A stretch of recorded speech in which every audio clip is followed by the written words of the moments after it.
what they need to do. What I want to do today is talk about how. I think what's missing is the how of making this happen. And anybody wants to look at the impact that stress has on and on the environment, I did some studies and work some years ago with the Pentagon on military loss, life transition. And we found out that the thing they were looking at was errors, omissions, accidents, and safety. So at a time when people are under stress, oftentimes invisible, they need to be able to focus on what the impact that this stress is having on themselves, their body, and their performance. So the first thing I want to do is I want to leave you with a couple of strategies that will work for you for the rest of your life. My athletes use them all the time. Many of my business people use them. One of the unique things about these strategies is that people don't talk about it. So I want to first talk about self-talk. People have this tape running on in their head over and over and over and over again, and it continues to run. And they don't know how to stop it. It can be debilitating, it can be confusing, and it can be contaminating. It can certainly contaminate performance. So the one thing that we need to do is to find a way to shut that off. Most people don't have a way to shut it off, but I'm going to show you a way to shut that negative chatter off instantly. Just push your tongue up onto the roof of your mouth. When your tongue is on the roof of your mouth, you can't think of anything. And so it's a way to instantly control whatever's going on. I mean, I work with golfers, and I say to people, you know, thinking is your enemy. So you need to be able to find a way not to think, to shut your brain down and shut this negative chatter down. So controlling self-talk and anticipating it is critical. Listening to it, we can talk about that another time offline, but right now this is how do you do this? You put your tongue up to the roof of your mouth and it stops. We want to look at the impact that all of this has on errors, omissions, accidents, and safety with our clients and the families we deal with. We have to notice that they are impacted by something that's invisible and they can't control. So being able to control your self-talk. You can't control what you can't see, hear, or feel.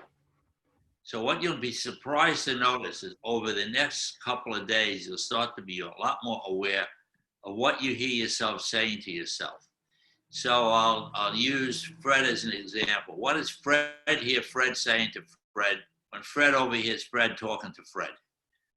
And it's listening in on your own conversations to find out what's happening with that. And this is all about your A game. So with the few people that we have on here, I'd like you to just imagine for a moment that there's only two of us here, you and me. This is the way I operate frequently with people, but today you make it believe, you may imagine that it's just you and me on this phone call. And so I want to talk about your A game. Why is that important? It's because if you're part of a team, if you start to operate with people, you need to be able to know that the people that are with you are bringing their A game to the field. And how do you do that? Well, there's a couple of ways to do it, but one of the things that people do is they want to find a way that they can separate themselves from where they are to someplace else and control this. The example I'm going to give you now, I'll take you through it. I'll show you how it works. You might accept it right away, or others might reject it and pick it up later on. But the interesting thing is that your conscious mind is very intelligent, or you wouldn't be doing the kind of things you do every day. But your subconscious mind is really very smart, and it will pick up and remember the things that you need and turn it back to you when you need to use it. So this gets tucked in your subconscious, and then you don't have to do anything about it. It just comes when you need it. So here's what I'm going to suggest that you do. Everybody sit up straight in your chairs. Put your hands on your thighs. Focus on something in your room, maybe the camera on the screen, and close your eyes. I'm going to count to 3, and when I reach 3, open your eyes and go back on that spot again. 1, 2, 3, open your eyes, back on that spot. Stay on it, stay on it, stay on it, stay on it. Close your eyes again. 1, 2, 3. Open your eyes, back on that spot. Stay on it, stay on it, stay on it. Now close your eyes again. Take a deep breath. And imagine that your eyes are closed so tightly that they won't open. You can even test them to make sure they won't open. And you can either do this now, do it another time, or not even do it at all. But at this point, I'd like you to think about, imagine a picture number 5. And as that 5 changes into a 4, you have the choice to double or triple your relaxation. Completely up to you. As the 4 changes into a 3, let your relaxation double or triple again. Watch the 3 go into a 2, double or triple it again. The 2 go into a 1, double or triple it again. And now whenever you're ready, let that 1 float away off into the distance, taking with it any stress or tension you have in your body. Now just imagine for a moment that you're standing in front of an elevator. The elevator door opens, and when it opens, you notice that there's a very comfortable chair in the elevator. It's decorated exactly the way you'd like it to be. And you sit in the chair, you push the button on the door to number 1, and a number 10 appears on the door. And you start to feel the car moving down at whatever speed you'd like, but comfortably relaxing. And each time a number changes on the door, you're surprised to notice how your relaxation increases. So watch the 10 change into a 9, and a 9 to an 8, and then a 7 appears on the door, then a 6, then a 5, then a 4, then a 3, then a 2, then a 1. The door opens and you're standing on a path toward a beach. As you look down this path, you notice that it's a pretty short path this morning, but this path could be as long as you'd like it to be. But as you look to the end of the path, you see the ocean coming up onto the sand, and so you walk down the path toward the sand.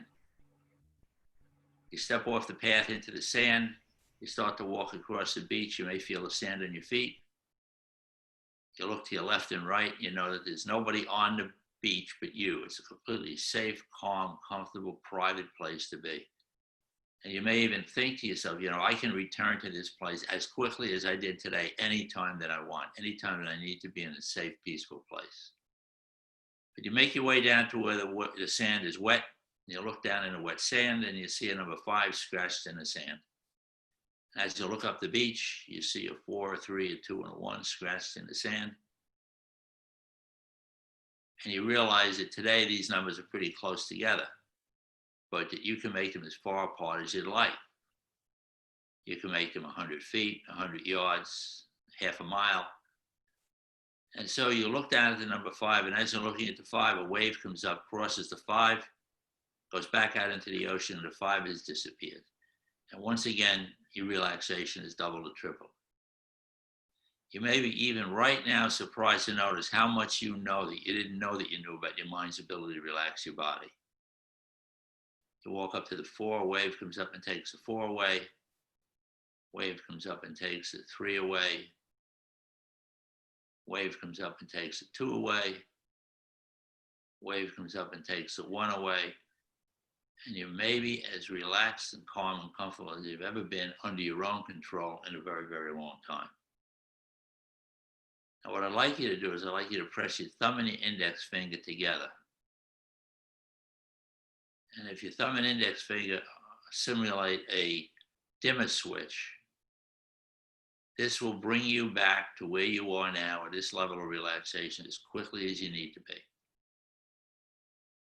We'll do some more of that on the way back, but just turn around and walk back up the beach the way you came. When you get up to where the path ended, you go up a couple of steps, walk up the path to the elevator. Step into the elevator, the door closes.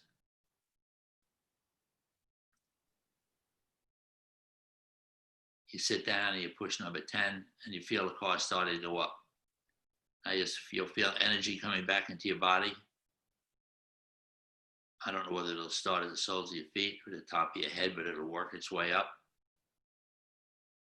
And then you see the car starting to go up.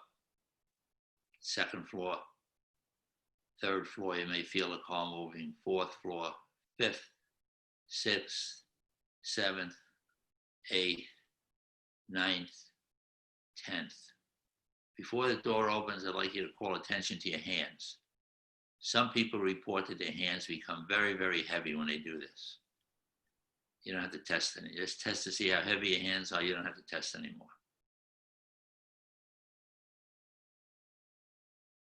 You step out into the area outside the elevator and you start to feel yourself coming back.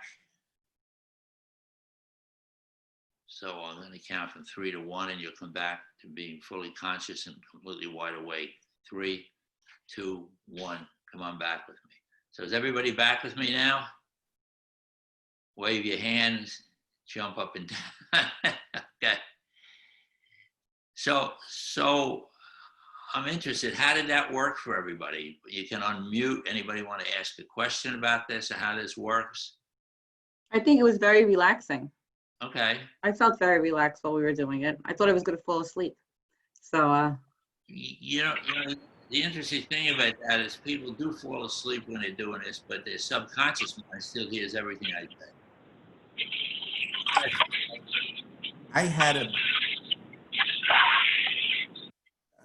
I had a bit of a challenge because I felt I was in two areas. In one area, I was the subject trying to do everything you're telling me to do. But also I was sort of outside myself observing, wondering, how is this working? So, Okay. so I was in my mind, I was in two places simultaneously. That's interesting. Yeah.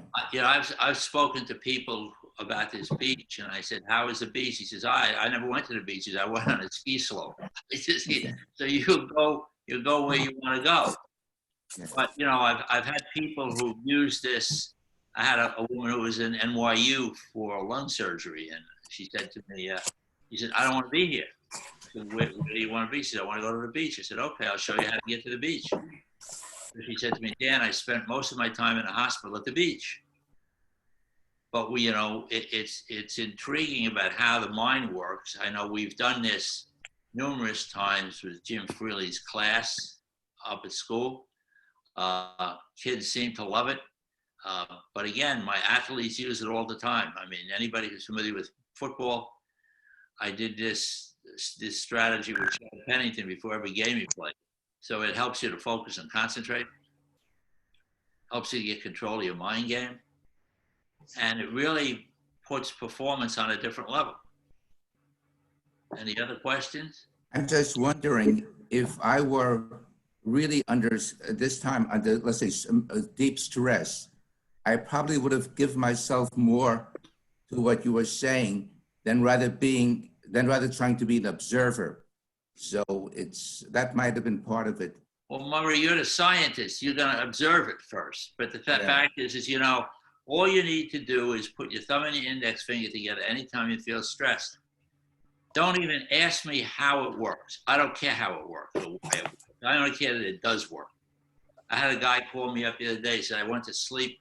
I woke up in the middle of the night. He said, I put my thumb and index finger together. And he said, next thing I know, I was back to sleep again.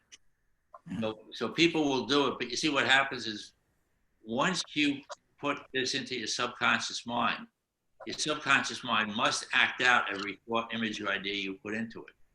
And it will do that relentlessly unless you get in its way. That's part of what my business is keeping people out of their own way. So you just do that and it works. Dan, I felt very relaxed, but I've experienced this in the past many times. I used to go many years ago to a psychotherapist. I did these type exercises. Sometimes they say pick a place that you feel that you want to be at, maybe whether it be a beach or mountains or whatever you like. Right. And then you triggered to go back to that space whenever right. you need to. It's very good exercise. You can do that. I mean, you can take yourself back and just count yourself back down, get in the elevator, go down to or up, wherever you want to go. It's where you want to get to is really what becomes important. Great. Very good. And how important it is for you to be able to have a tool that you walk around with that can manage the stress that people are under. And also keeping in mind the kind of stress that other people are under today. And so there are a lot of strategies to use to help people to deal with what's going on. Yeah, I just like to make a comment that when Dan visited one of my classes, I had a number of varsity athletes in the class, and who took the class through this exercise. What was interesting to me is that when the class was over, the athletes lined up one by one to see Dan personally. They were so impressed by, you know, how those strategies might help them in their sports, you know, at the university. I was amazed that they were just lining up saying, you know, can I have your card? You know, you're really helpful. So I just passed that on as a comment. Thanks, Jim. You know, the way people use these focus and concentration strategies is really interesting. But one of the biggest issues today is power visualization. Can I really visualize an event and see myself in it, performing well, getting the result I want, and when the event's over, to realize that, you know, I'll give you baseball. I work with a baseball player, and he improved his hitting. Why? Because he could slow the ball down, slow the pitch down. The other thing that we talk about, particularly with golfers, playing one shot at a time. People say, well, how do you do that? Well, you need to be able to shut your mind down so you're playing just one shot at a time. Now, I heard a guy, a pro, on the weekend say that they asked him, how do you perform so well? He said, I play one shot at a time. He said, what advice do you give other people? He says, I do the same thing. But you know what they say to me? I'll try to play one shot at a time. He said, I want to play the guy who said he's going to try to do it, because to quote Yoda, there is no try. You either do it or you don't do it. But that, you know, so it's letting people, giving people tools that they can deal with stuff in an unusual way is just so cool. Yeah, it's so important to shut down your thoughts, even just at the very beginning with the tip of the tongue, which is originally Hatha Yoga Ayurvedic positioning for relaxation. And it's reminding me, I haven't done that particular one in a while. Well, thank you for including that. You're welcome, Eileen. You know, I think the thing is that, you know, when you hear how some people use this, I had a client in the city, and he said to me, my mother wants to come to see you. His mother was 83. So he said, I have no idea what she wants to talk to you about, but she wants to see you. So I met her at the Yale Club. I said to her, what do you want to do? She said, is this completely in confidence? She said, my son will not find out anything that I'm talking about. I said, no, it's completely confidential. She says, I want to beat my friends in golf. So what we show people to do is that stop thinking just before you hit a ball. So that, you know, if a golf swing takes 3 seconds and you shoot 100, you only have to concentrate for 5 minutes of a whole round of golf. But people say, I can't concentrate for 4 hours. Well, no, you can't. You don't have to concentrate. I spoke to a guy from the Mets. He said to me, you know, he said, thinking about nothing at just the right time is the key to top performance. Because everything that anybody on this screen does, that they've done for a long time, do it automatically. They don't have to think about it. Sandra, you know, you'll go in, you'll talk to a client, you'll go into court, you'll talk to someone. You don't have to think about it. It's automatic. It's just, so, you know, unconscious competence is something that we deal with a lot. How do you help people who really do stuff well, but because of their unconscious competence, can't teach somebody else how to do it? You know, you can't teach somebody what you don't know that you know. So a lot of what my practice is now is helping people identify what they do well and how to find that quickly. And then every place they can screw up, which is also important. Dan, I have a question.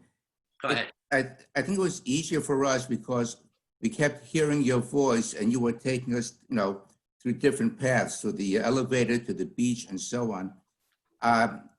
people who are under a lot of stress and they don't have you there in front of them, would you say it's more difficult, especially when there's so much brain talk inside them, as you put it, self-talk? Can they still force themselves to do that without having somebody else's voice take them through the path? Yeah, not as easy. I mean, this program that I do as a Zoom call for large groups of people. I did this, I'm working with cybersecurity professionals out of Washington on every Monday. And the first call we did, we had 750 people on a call. The next 3 weeks, we had 1,200. So how many people did it? I don't know.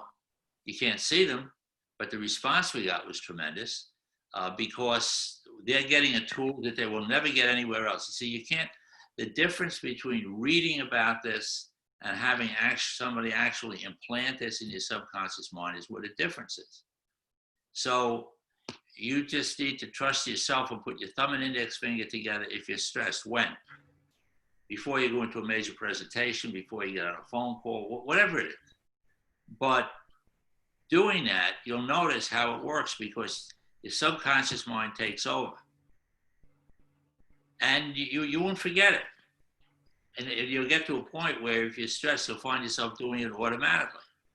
I was just going to say, Murray, a lot of it is just practice. I practice mindfulness meditation, breathing, Okay.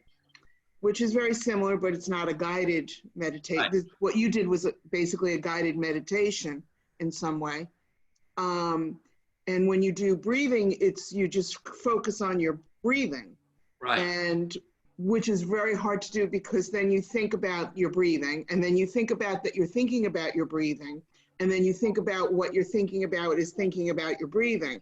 So your mind just keeps rolling and rolling and the process is to really shut your mind down, stop thinking, and that's very hard to do. But with practice of doing it over and over and constantly going back to what it is. So with what Dan did, he constantly brought us back into that focus.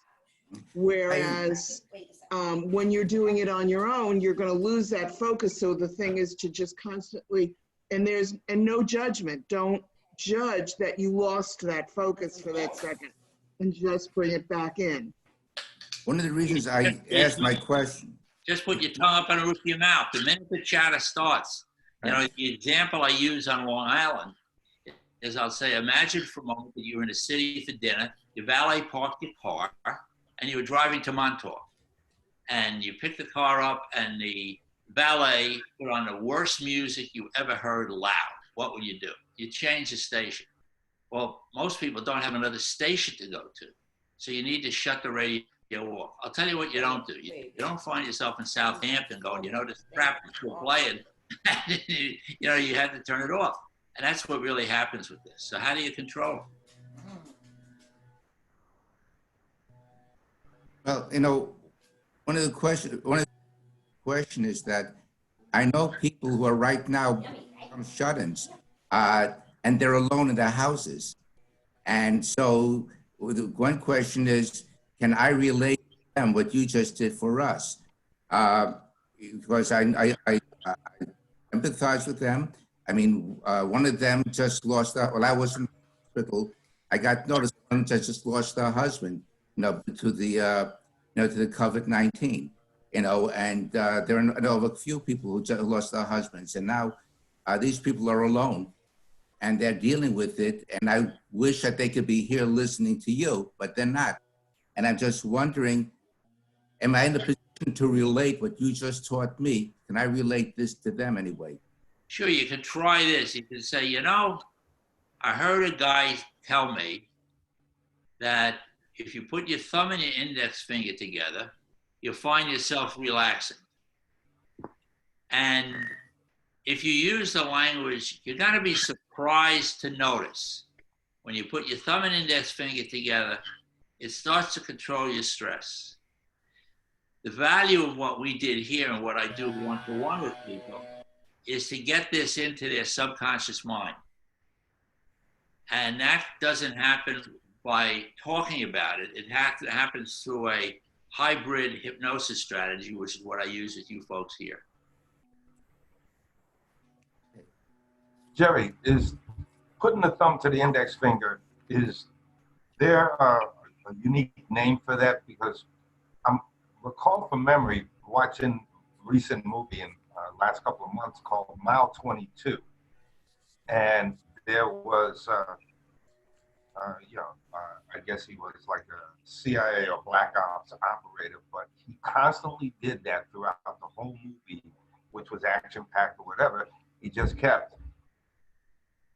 putting his thumb to his fingers, but he did it in several different positions on each finger. And he just kept doing that while he was watching everybody and everything else. And it was his way of keeping himself focused.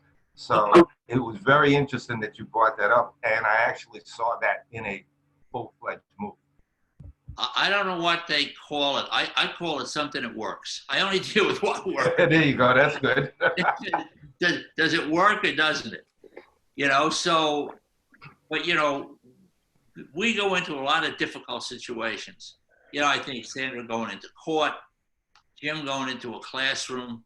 You're dealing with students who have different strategies and things that are going on. But at the end of the day, and what was interesting about questions, I did a program for hockey goaltenders about 10 years ago. I had 95 of the top goaltenders in the country. I gave this clinic plus some other stuff that we do for athletes. And I said, are there any questions? And there were no questions. And I said, what did I do wrong with this presentation? Nobody would ask a question. So at the end of the program, I'm folding stuff up. I have 40 kids in a line and along the wall saying, I would never, ever ask a question in front of my people I'm competing with. I'm never going to give a competitive edge away. One of the things I tell people to do is just before you swing your golf club, put your tongue up on the roof of your mouth, and everything disappears. The last shot, the next, because you're right in the present. So I was at a cocktail Christmas party about 6 years ago. A guy came up to me and said, I have to thank you. He said, I never played golf better than I did this year. So I want to thank you for your help. I said, thank you for the compliment, but I don't know who you are. I never met you. He says, no, I know you never met me. He said, but I was standing in a golf cart next to you when you were explaining this to somebody else. He said, I don't know if they did it, but I decided to do it. So, it's an interesting strategy that the people don't give stuff away. They do not give their competitive edge away. So I've put some stuff up now on my website. I'm focusing on business, but also I'm re-energizing this golf program again because people are trying to reach top-level decision makers, and golfers are those kind of people. So if anybody has any questions, I have some videos on the website. If you want to connect with me privately, I'll give you my phone number. Any questions you have. But what we're looking at now with these cybersecurity people is here are people who, you talk about stress. Each one of us confront a different business situation each day, but these people are always under attack. They never stop trying to break into their system. They always have to be on edge. And so it's the mindset of the cybersecurity leader that we're looking at, giving them ways to knock their stress down and to deal with it. But it's a very interesting environment and some very, very interesting people. Anybody in it? Hi, Rich, how you doing? How are you, Dan? How you doing, everybody? Very well. It's been 100 years since I've seen you, Rich. I know. Good to see you, my friend. Okay. Dan. I was going to ask you a question. I was going to say, Dan, a lot of people have anxiety right now just about thinking about COVID-19. Are they going to get it? Are their loved ones going to get it? Do these strategies, it sounds like very simplistic I understand how these things help you to concentrate, but how about like if people are just feeling anxiety? Like what strategies would you give them for that? Well, I'm glad you asked that. That's one thing I didn't put down in my notes this morning. People talk about worry. Now, anything that distracts you from your day-to-day performance of what you're doing, is it just a distraction? And so worry does that consistently. So I've got a worry strategy. You pick a time of day, 5 to 5:15. where you do absolutely nothing but worry. At 5 o'clock, you put everything down, you go sit in the corner and you worry for 15 minutes. But if you wake up in the morning worrying and you snap your finger and go 5 o'clock, 5 o'clock, 5 o'clock, 5 o'clock, your subconscious mind will let you put off the worry until 5, unless you don't show up. If you don't show up at 5 o'clock, the subconscious mind is not going to play that game with you. You know, one of the things is that we look at emotion, how emotion can impact performance negatively. I have one of my clients is a woman who runs the Badwater. It's a 135-mile run through Death Valley in the summer. And she came to me, she said, you know, my support crew had gotten me fouled up and I was angry at them. And at mile 10, they could have got me disqualified. And she said, so what I did is that I carried anger for 110 miles. She said, it drained me. I can't do that anymore. So we developed a trunk card. We took a little card, like an index card. She would write on this card anything that could possibly disrupt her that day in that room, put it in the trunk of a car, slam the trunk, and come back to it the following day. So it's identifying a distraction and moving it to a time when you can deal with it. So it doesn't distract you. You know, I'm sorry. sorry, Sandra. Sorry, we keep talking at the same Finish, time. Sandra. Go ahead. Okay, I was just going to say that with a lot of people having difficulties with their businesses, that their businesses aren't doing well and they're concerned about how that's going to happen. I remember you talked a while ago about something that you talked about people just starting in their careers about, you know, people have to reinvent themselves. Some businesses aren't going to come back and they have to think of something else. I remember you saying something about be the CEO of your own future. Like maybe you could talk a little bit about that to give people advice on how do you reinvent yourself right now, and maybe even if you're staying in the same business, having to do the business in a different way. What do you think about that? I have a client who held a springboard diving championship in New York City for 4 years in college. And I said to him, what's the difference between springboard diving and business? He said, absolutely nothing. It's both the same. He said, my dives are always the same, but the water is always different. So each situation you're talking about is different. But the one thing that I did find is when I worked with senior executives from Hewlett-Packard before they merged with Compaq. Every one of these senior guys, that one of my clients ran the Czech Republic, we all started a private consulting company. Every single one of them. Got a business card that said, I am the CEO. So the Radner Group, you know, you have your law practice, but so the Radner Group, what would a business look like? What would it look like if it was different? Then you look at everybody on this screen, and all the people on this screen are resources for your company. You don't ever have to do anything. You don't ever have to implement it. But I think that when you get a person starting out or a person in transition to see themselves as a CEO of their own company, different stuff happens. Psychologically, they realize that every decision becomes a business decision. I work with people's kids a lot on this stuff. I'm talking about, my client in Washington has a 9-year-old son. So he says, can I get on the phone with Dan? I said, what do you want to do? He said, I want to start my own company. I said, you're 9. He says, I said, what do you want to do? He said, I want to be an electrical engineer. So here's a kid who's 9 years old, is going to get a business card, and he'll start to think about it. But it's getting kids to think that they're in charge of their own game, because at the end of the day, Sandra, everybody is a CEO of their own company. Nobody works for somebody else.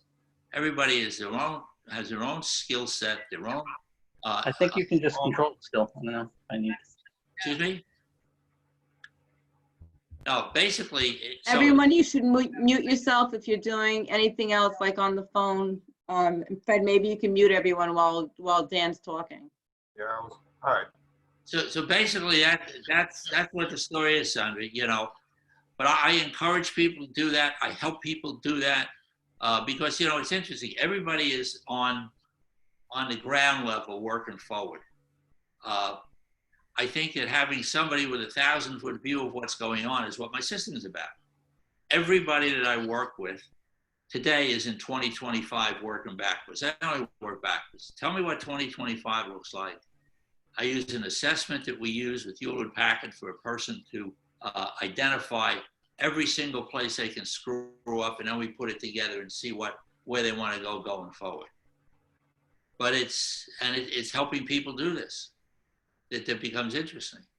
I mean, I'm working at a company now where the owner of the company has put 4 of his people plus his 2 kids into this program, and it's quick.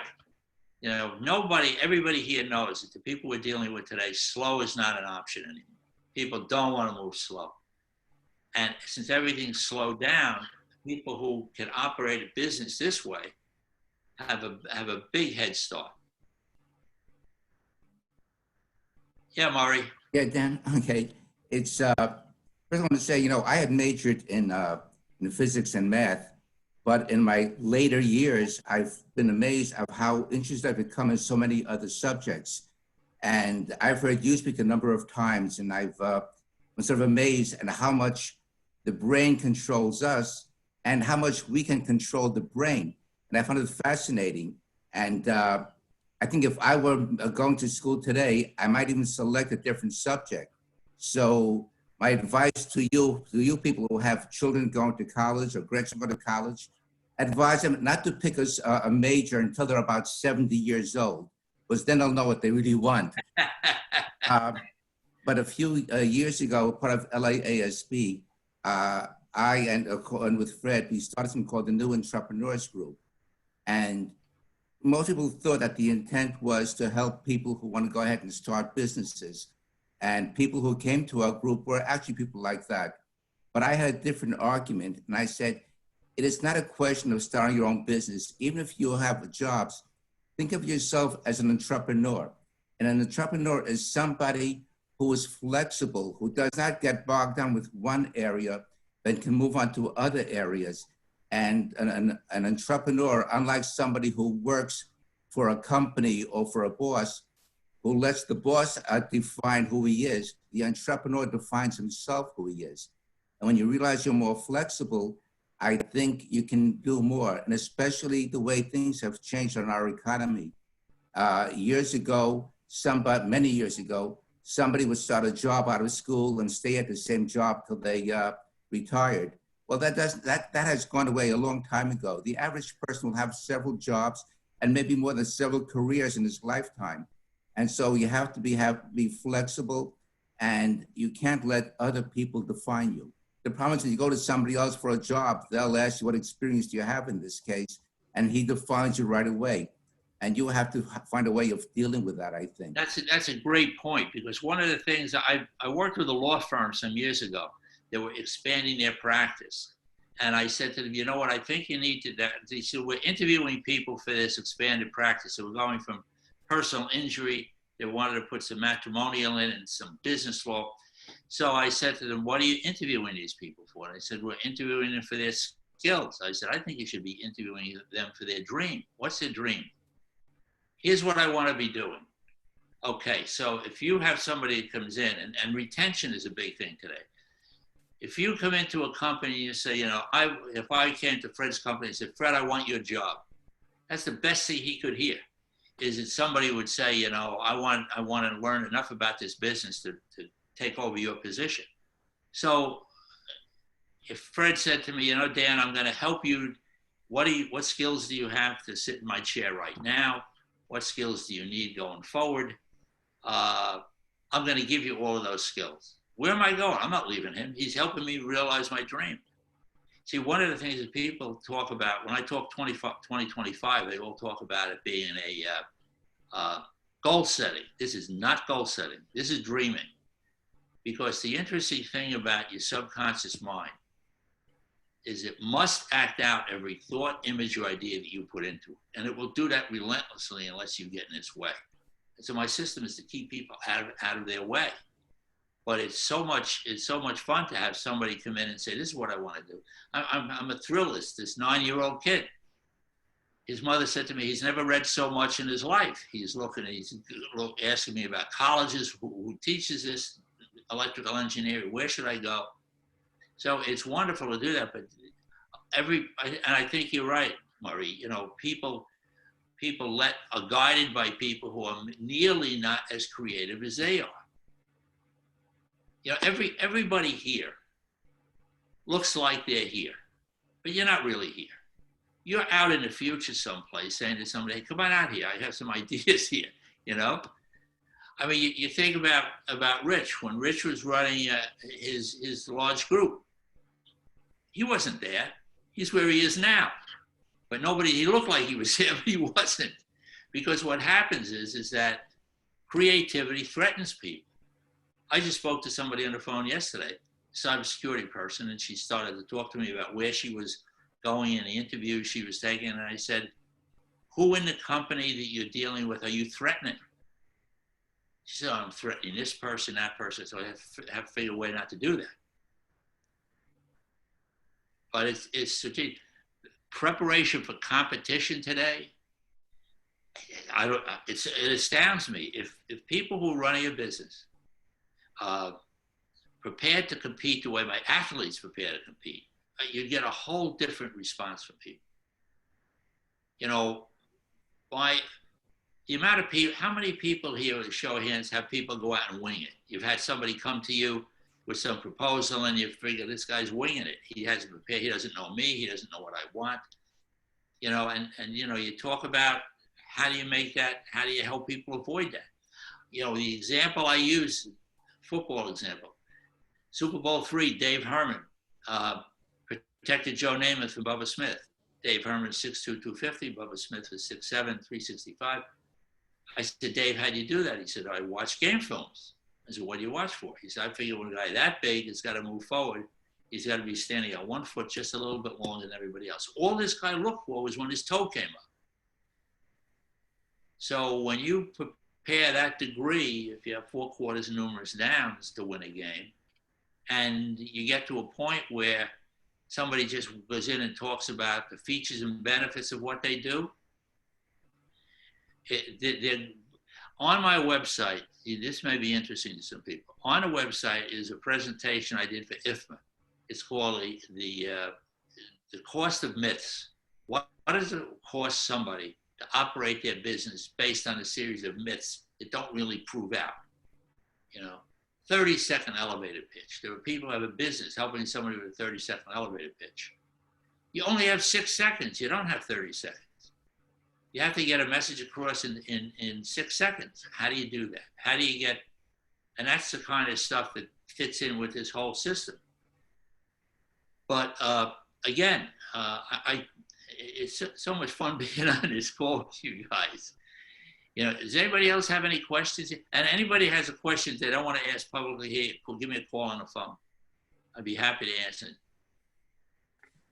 Yeah, I read books about thoughts and so forth, and how powerful your thoughts are. That because whatever you think, whatever you throw out in the universe could become a reality. So it's very important to really know what you're thinking about, because it could become your reality.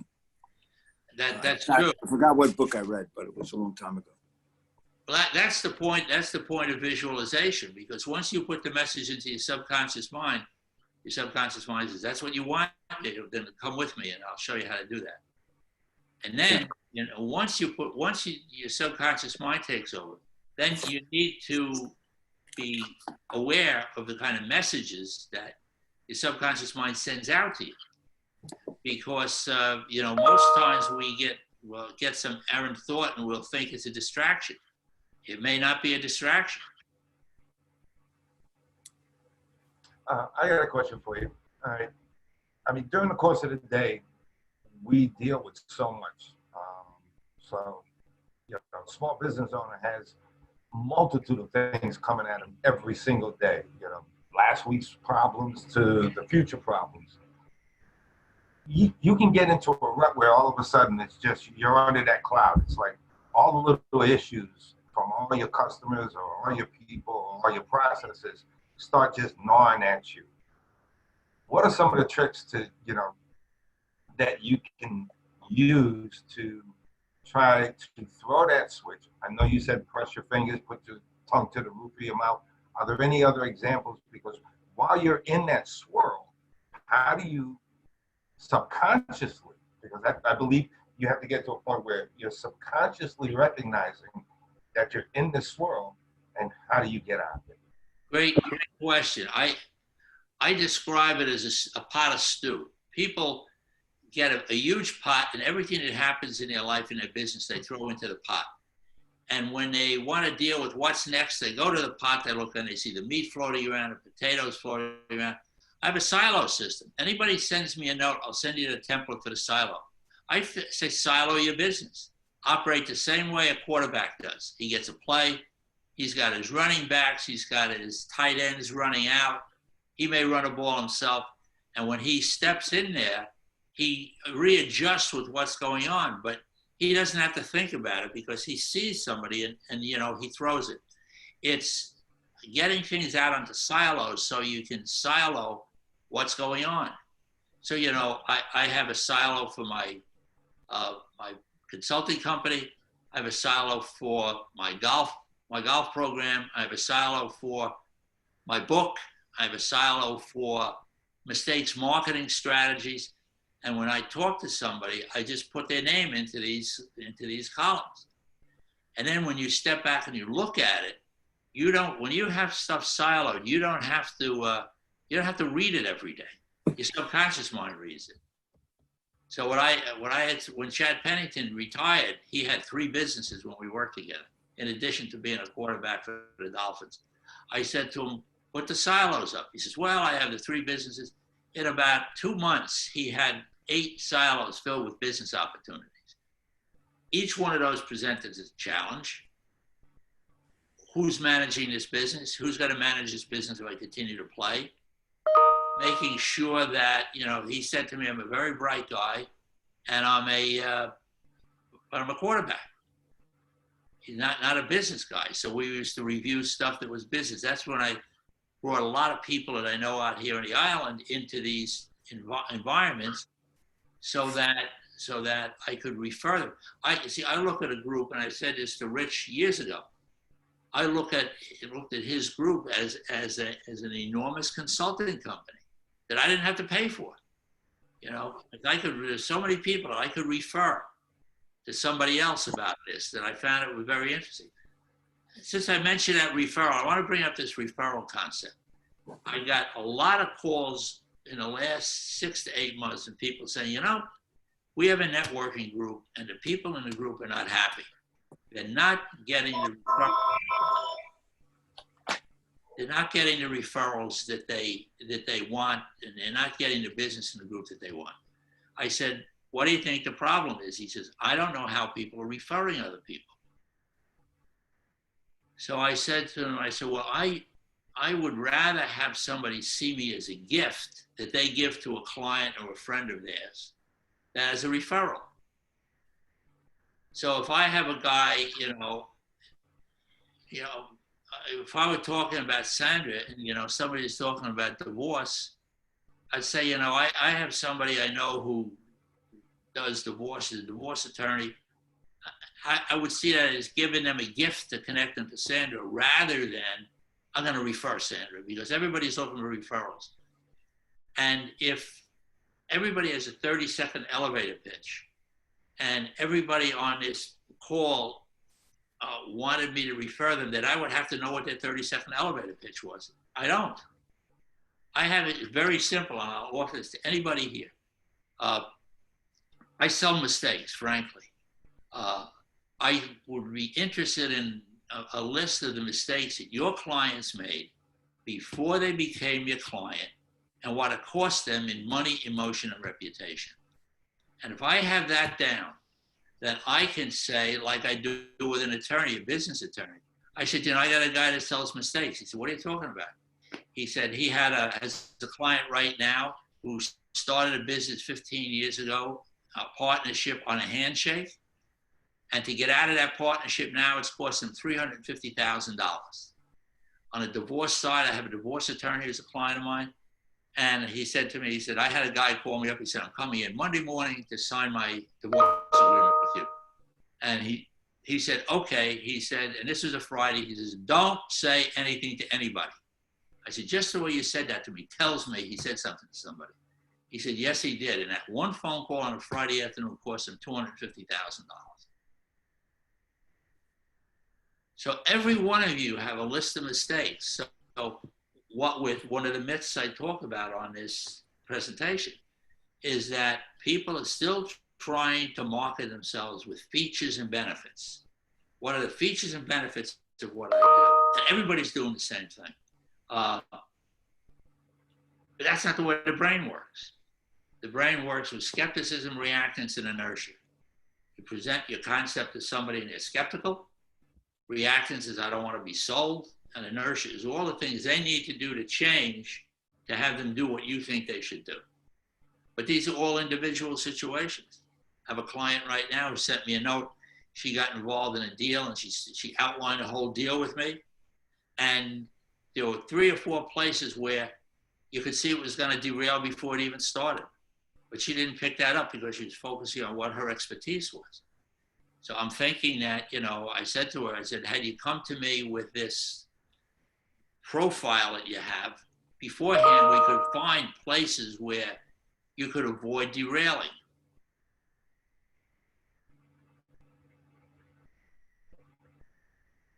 So, but what they found out, interestingly, about presenting stuff with skepticism, reactance, and inertia is if you're talking to a prospect and you know where they may be skeptical, with the not wanting to be sold, I tell people, I've had people, numerous people say to me, tell me how to close more deals. Well, I don't close any deals. People close themselves. So it's, how do you do that? And then inertia. They found that if you can present the skepticism, the reactance, and the inertia that the individual you're talking to might experience up front before you start the rest of the presentation, you get a 30 to 50% higher close rate on a deal. That's significant. And, you know, when I talk, for the people that I work with who are selling mistakes now, they don't sound like anybody else. They just don't sound like anybody else. Everybody, I talked to somebody the other day, they said, we have a guru in our industry who trains us. He's training my team. I said, okay, the thing to think about is he's also training everybody who competes with you. So when your guys go out into the field to try to generate business, new guys and people who are just starting out in business, they sound like everybody else. What if they didn't sound like everybody else? That's why my offer to you is you make a mistakes list for me. I'll first of all, send me an email that just puts mistakes on the list. I'll send you my mistakes list. You send me your mistakes list back, and I'll make it confusing. Because the mistakes list has to be confusing. You know, somebody will say, what's the biggest mistake? I say sooner. I just say the word sooner. I said, what do you mean? He said, people just say to me, I should have called you sooner. Or Uncle Louie. I had a financial advisor. He said to me, he said, you know, my biggest obstacle in my business is Uncle Louie. I said, who's Uncle Louie? He said, you know, when you get a broken ankle, you go to an orthopedist, you get a toothache, you go to a dentist. But if you get money, no.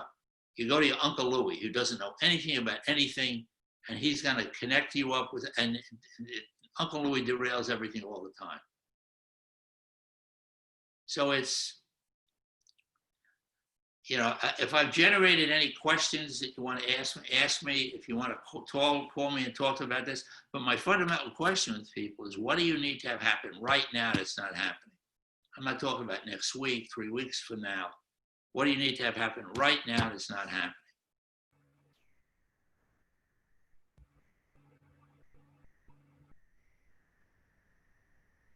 Any questions? Just unmute yourself, raise your hand. I got a question, Dan. Jim Freely. Go ahead, Jim. Getting back to the worrying part, you mentioned that you select a time of day to worry, all right? Can you combine that with the tongue on the roof of your mouth? If you're in the middle of a worrying situation during the day, I think Fred brought something up about being in the swirl. If you're in the middle of a worrying situation during the day, will the tongue on the roof of the mouth stop the worrying? Yeah, it'll stop you from thinking about absolutely anything else. And so, you know, you're 5 o'clock, tongue and roof of your mouth. But let me show you another one of these strategies for closing your mind down. Just put your thumb up and look at just focus right on the center of your thumbnail. Imagine that your eyes are a laser and you're focusing on your thumbnail. Now, without moving your eyeballs, what are you aware of out of your right peripheral vision over here? Find something on your right peripheral vision. Now, with your thumb up, find something with your left peripheral vision. And when you get all those three things together, the spot that you're looking at, the right peripheral vision object, the left peripheral vision object, you bring them all together, you can't think of anything. You just can't do it. I mean, this is what, when my hockey goalies are in a net, I say to them, listen, you focus on the puck, just become aware of something on the right and left, and your mind shuts down. It works tremendously well with foul shooting for basketball.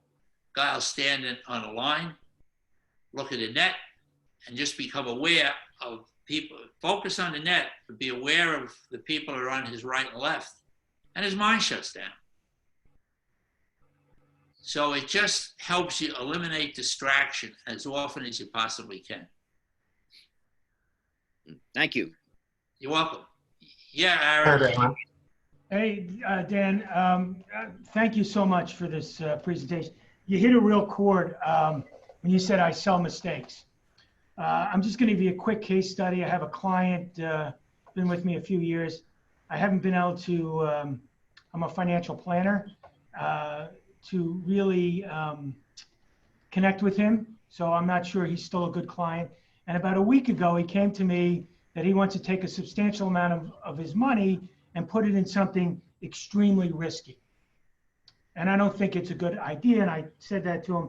So when you said I sell mistakes, I wasn't going to say anything. But, and we're going to speak to again today. And I'm not trying necessarily to talk him out of this. I tried to do that already. But how would you approach that from more of a, from your perspective? How would you just let it go? And, you know, No, you don't let it go. You pick it up. But the point is that, Aaron, if you send me an email, I'll send you a profile. I profile people. You know, single, married, divorced, separated, kids, gay, straight, how they communicate, the type of vibes I get. Who is this person? Who's in his life? Does he have, is his wife, is he married? Does he have a wife? Does he have kids? And then the question is that, you know, it comes back to you know, somebody just said to me, he said yesterday, he said, I've got somebody that's got $100 million in an account and I'm trying to get them to move it over. And I said, well, he said, what would you say? I'd say, who's going to write the check? If he's sitting there with his wife, he says, who's writing the check? What check? The tax check. You have a choice of signing these papers now, or you have to write millions and millions of dollars in taxes. But you could come back and you could say, you know, listen, you know, I have my own opinion. Here's a list of the mistakes my clients have made. And if it's printed out, then you can do that. And at the end of the day, you say, listen, the decision is always yours. Correct. I can tell you what my clients would tell you. See, if you're telling them, that's one thing. Say, you know, I was looking at a real estate deal and I went to a real estate attorney and the guy said to me, run, don't walk from this deal.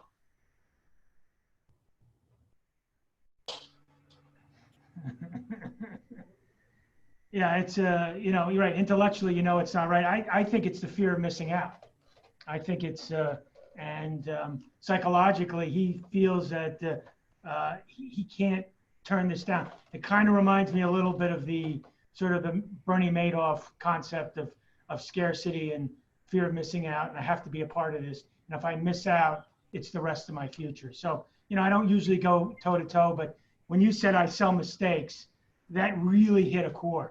That was just, you know, that just not on just this one, but this is an example that I'm living with right now. But I'll reach out to you. Thank you very much. Well, call me, we talk about it, but the thing is that, you know, you know, if you said I sell mistakes, say, listen, I can only tell you about how I would approach this. But if, it's not your decision. And you can say to them, listen, I know that you know that this is not my decision. I can only tell you that I put a Teflon shield around my clients to make sure that they don't get hurt. So how much Teflon do you want? Right. Or how? He's paying me for advice and not taking the advice. So that's where the struggle is. I don't have many of these people left, but a couple that I do, I struggle. I struggle with that because we want to do the right thing. Well, if I may interject, I think you just said something, Dan, and I think it's worth reemphasizing. And rather as telling the client, here is how I disagree with your mistakes, you say to them, here's what my other clients, in other words, let your other clients speak to him by virtue of that list that Dan was mentioning of all the mistakes. I think there's something to be said when he sees something in writing. Absolutely. From and supposedly from somebody else, not from me, who's trying to get you to change your mind. Correct. Yeah, that's a good point. I would think a little bit more about what Dan just said on that, because it just resonated with me. Because what you're doing, I think, is going toe to toe with them. And I don't want to do that. You're right. I don't want to. It's not. That's not my job. It's his money. It's his decision. I'm here to guide and advise. Right, but I say is, but you still have to advise him. But I said, but the question is, how do you get him to listen to you? And he may perceive you as going toe to toe with him. Yes. Whereas the way Dan was said before, you say to him, here's a list of what some of my mistakes my other clients have made. Listen to what other people are saying, not what I'm saying. I think that's what Dan was coming across. And I think that's a good way of getting a certain point across by removing. I'll be back in a minute. Talk amongst yourselves. Okay. I'm just saying that I think that Dan was saying is that when you remove yourself, because I think when he's going to speak to you, right away, Aaron's going to try to get me to change my mind. I think that's a reasonable thing to assume on his part. And so you can try to give him a lot of good logical arguments, but the thing is, logic doesn't always work. And I think that's what Dan is teaching us. Yeah. You got to talk about the psychology of it. Correct. Get him to listen to you. And maybe he won't listen to you, but he'll listen to other people who've made mistakes. So when Dan said, let me give you, speak to my clients, well, he's not going to call up your clients, but maybe you say, here's you have a list of statements you can put together, even if you make it up, people have made, and, it's, and maybe you get, instead of arguing with him or rather saying him, you're doing the wrong thing, does he understand the concept of asset allocation? Now is the time to be a little bit more risky, but not with all of your money. So maybe if he's doing that, then it sounds like he does not understand asset allocation. Maybe that's what he has to learn about. One of the things that you guys are talking about is the emotion behind it. Yeah. All right. Exactly So right. That's what it is. 100%. 100%. All right. So when I was managing people, actually one of the first things that I learned in the world of sales was, when you try to get somebody to make a decision to change their mind thinking or whatever the case is, there was a close that was called the Ben Franklin close. And on a piece of paper, you just draw a T, and on one side you put pros, and the other side you put cons. And you let that person, you help that person in their own mind find and figure out what the negatives and the cons are about what they're trying to do. But it's theirs. Remember, you're letting them come up with why it's negative. What's the issues about doing it this way? What could be the problems? And they're going to sit there and they're writing it down. They take ownership. Aaron, I'd like to say something. I've been in insurance for over 55 years, and I've learned from some of the top people in the industry. And one of the things I learned early is you always got to help the client find the pain. The client doesn't see the pain, they may not take any action. That's what I found. I agree with you. You know what, Aaron, you might want to think about talking to them about 2025. Say, listen, I know you're trying to make this decision. Imagine for a moment that, and what you're doing with this language is giving a person permission to dream. Imagine I give you a magic wand and you wave it. And now we're in 2025. Tell me what it looks like. And let's look backwards in 2025 to anything that could possibly happen that could screw up your dream. What is it? So now they're not here. See, because there's an invisible dynamic that takes place in every deal that anybody here does. It's called short-term discomfort versus long-term regret. I may not want to deal with Aaron now or listen to what Aaron is talking about, but I'll tell you what I don't want. I don't want to be in 2025 looking backwards, wishing I did. So is he rolling the dice on this? Is this like going to Vegas and putting all his money into a slot machine? I don't know. Yeah, it's like being a day trader versus a long game. You know, as I said, I think I think it was you, Fred, who said this is an emotional decision. Most people, I know there's a lot of smart people out there. I have a lot of smart clients. A lot of them are not very good investors because they think emotionally and not rationally. You know, I listen to Murray, who's analytical, right? He's 32 degrees as an engineer and so forth. But as he got older, he realizes, you know, he went back to school and become think more like how the brain works in psychology. So there's so much emotion in this decision, and you know, it's trying to create awareness. And you know, sometimes you just can't do it. He's so. I'm not going to give up, and I thought it's a good case study. Again, you hit on when you said I sell mistakes. I said, wow, that was my aha moment. I mean, that's my elevator speech. You know, I have to pay you a royalty for it, Dan, but that's exactly what I do. I sell mistakes. Aaron, we'll talk about that later because there's other things I can help you with. I'm not sure there's a lot. but you know, it's interesting. When you say to somebody, I'm an investment advisor and I sell mistakes, nobody is going to walk away from you. Damn right. What the hell are you talking about? Who would ever want to buy mistakes? Well, somebody who doesn't want to pay for the mistake. Somebody who doesn't want to pay. Somebody says, well, we sell solutions. Okay, you sell solutions. It's a lot less expensive to buy the mistake than it is to pay for the solution. But again, if you think the guy is rolling the dice on this, then I would think about that. You know, if it's framing it the way it really is. Yeah. Is he rolling the dice? Could I interject something, Aaron? I think using what we learned today, going on the assumption that your client is an intelligent person, and you can say to him that you learned something today, that there's a difference between the conscious and the subconscious brain. And you can say to him, what is your conscious brain telling you? And what is your subconscious brain telling you? And your conscious brain says, boy, now's a good time to make a quick buck. But your subconscious brain is pretty smart also. So what is that telling you? So maybe you can let his subconscious brain sell his conscious brain.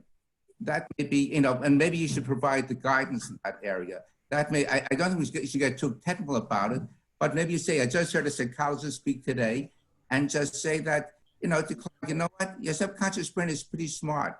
Even though you want to put your money in a very risky place, what is your subconscious telling you? That might be a way of, another way of approaching it. Aaron, put a box on your desk, and when the guy says, what's the box for? He says, your emotions. I'm taking a lid off, put your emotions in the box, put the top back on, and now tell me what this, if I can say, let's switch it around. I have the money, you have the, yeah, but say, I don't want. It's, that's why I brought it up. I was holding back. I was like, I knew this would generate some interesting dialogue. So well, it is, because I have 5 kids, 4 of them are traders. And one guy just designed a program that trades on a negative market in currency. And so, this thing makes trades that he can't even believe automatically. So he said to me, you know, I have to take emotion out of trading. He said, emotion in football will kill you all the time. Emotion for my runner. Yeah, I'm a runner too. That's another discussion we'll have. Yeah, well, and the woman who's the runner, the woman, this is an interesting story on visualization. The woman who's the runner, she's 56 now. She became a mixed martial arts cage fighter. And she won her last fight.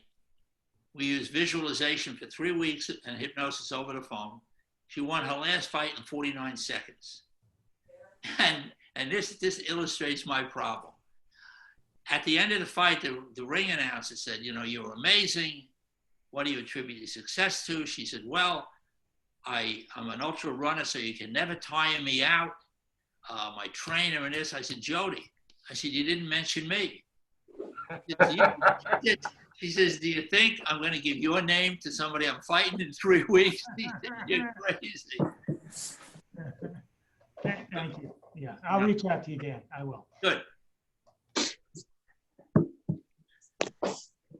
Dan, just a comment, Jim Freely. A lot of the stuff that you're talking about should be very, very applicable to first responders. Have you done any work in that area? I haven't done anything with first responders. Basically, I put together a letter that outlines the stress management part of what we did this morning. Right. And I think that the fact that it's conducted on Zoom is a tremendous gift that somebody could give to a company or to a client. I think we could do it. You could do it anywhere you do a Zoom call. But giving it to first responders would be wonderful. You just have to have somebody who's willing to, I mean, I donate some of it, but it's funding. Funding is because it's time consuming. But again, who has an audience of people who want this kind of, who need this information and needed it yesterday, and who would like to give something to them, and let's come up with some type of arrangement to fund it. I'd be happy to do that. Because that will be ideal for what the first responders are going through, particularly in the hospitals. First responders, and you know, the other thing too is that, and anybody that wants this article, send me a note. I wrote it in 1998. I did an article for and a program for the state of New Jersey Division of Municipalities to help them deal more effectively with large traumatic events that happen in the community, how to respond to people, how to respond to the community. So I wrote this article, and then it was published in their magazine. And then right after September 11th, like September 13th, they called me back. They said, we need to rewrite this and add stuff to it. I'll send you both the articles if you want it, just put in lost. But what it talks about the stuff we discovered with the Pentagon, working with military loss, and how people need to separate themselves from the emotion of what's going on. I mean, when somebody says to me, you know, they've had somebody who's died in their family, the first thing I tell them is put a note on your dashboard that you're not working at 100%. What I did before what I'm doing now is I dealt with loss and life transition for 45 years. I managed a family funeral service firm. I wrote a book called How Do We Tell the Children, which is a guide to helping parents explain death to kids. And I worked with military survivors, survivors of the Shield, all over the place. But at the end of the day, it's how all of this stuff gets in the way of people performing and operating the way they want. So, you know, if anybody says, you know, I know somebody who would like to do something for first responders, a hospital is setting it, but it's astounding the amount of people I've sent this to and got no response. Well, Dan, I'll talk to you a little later offline about maybe seeing if we can do something together in that regard. Because it just brought me back to, you know, the GoFundMe page that we have, the LISB has for feeding the first responders. So maybe there's something in some way we can tie it in that way, which the our GoFundMe campaign is up to, I believe, almost $1,200 for feeding the first responders at Huntington Hospital. Okay. So, but that, you know, I mean, we have great, these have just been some great questions here. One thing I have to mention about Murray, when you started out and said that you started out in physics and math, we would never have run into each other, ever, when you were going to school. Ever, ever. I would have never been in one of your classes. It's just interesting where life takes you. And it's, Isn't it ever? yeah. Isn't it ever? And, you know, the ability to help. You know, one of the real opportunities that I've had, and I've had so much fun, you know, Jim and I went to high school together. And I've done a program for his classes every year, a couple of classes a year. And one of the things I tell the kids up there is that, you know, when I've dealt with academics, you know, they don't think the way people on this call think, except for him. You know, because he's a business guy who's an academic. And I said to the kids, I said, you have no idea how valuable it is to have him teaching. And one of the things we talk about when we talk to these kids is a toolbox. I believe everybody has a toolbox. And they have tools in the toolbox that they use every day. They have tools in the toolbox that they're not the least bit aware of. And so they don't know they're there to use them. And I said, you know, people come into a class and they say, oh man, more information. I said, just come in, open your damn toolbox, let him throw in whatever he wants to throw in, and you'll find a time to figure out how to use it. But it's a wonderful environment because there's a lot of information these kids are not getting. It's not coming across. And it's just an interesting environment when you look at it from a different perspective. By the way, I just want to congratulate Rich Cruz on getting command of his own ship. You know.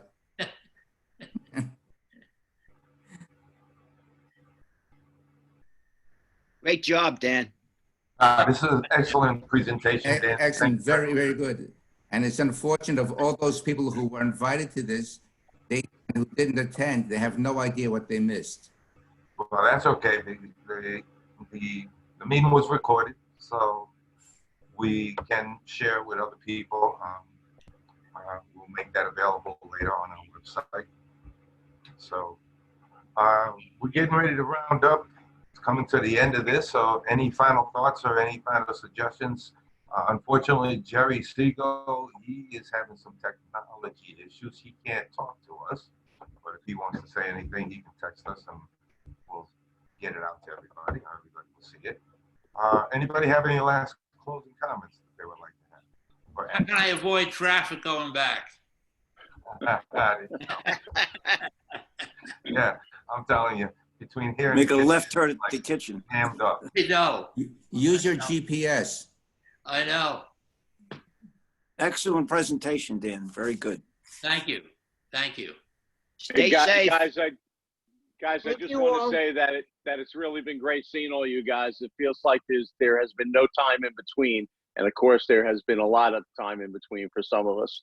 And Dan, you did a great job as always. It feels like now, you know, it's been a long time since we've seen each other, but now that I see your face and hear your voice, it seems like we just saw each other last week.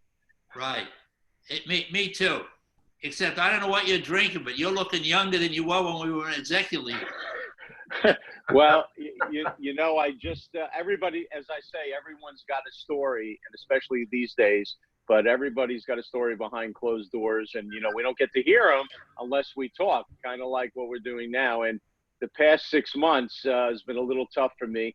I just had a total knee replacement right before the pandemic started. So thank God I had it right before, because otherwise I wouldn't be walking right now. And but in the past 6 months, I just made a decision to get in shape for the surgery, and thank God I did. I lost 35 pounds. You'd be happy to know, Dr. Dan, and got in shape. I've been in the best shape in the past 30 years, and I was going to the gym 4 to 5 times a week, eating half of what I used to eat. And of course, now I can't wait to get back in the gym. And of course, my wife, you know, Nurse Kat says to me, I never thought I would hear Rich Cruz say, I can't wait to get back in the gym. On that note, I was wondering where the bagels were. Uh, It's a, Yeah, I'm down. it's an LIASB meeting. Where's the catering? I was waiting for my coffee and my bagel. right. I think John is delivering it now as we speak. Good. I got mine. So, He's stuck on the Northern State Parkway.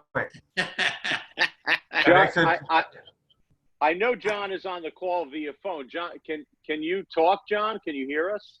Hold on, let me see if I can get, I'm gonna call him and that way, let me see if I Okay. can catch him. well, I do wish you guys all, welcome back to the Hop Hog Center. We miss having you all there. Of course, we're all closed, but I'm hoping that by September, we'll be able to get back into the swing of things.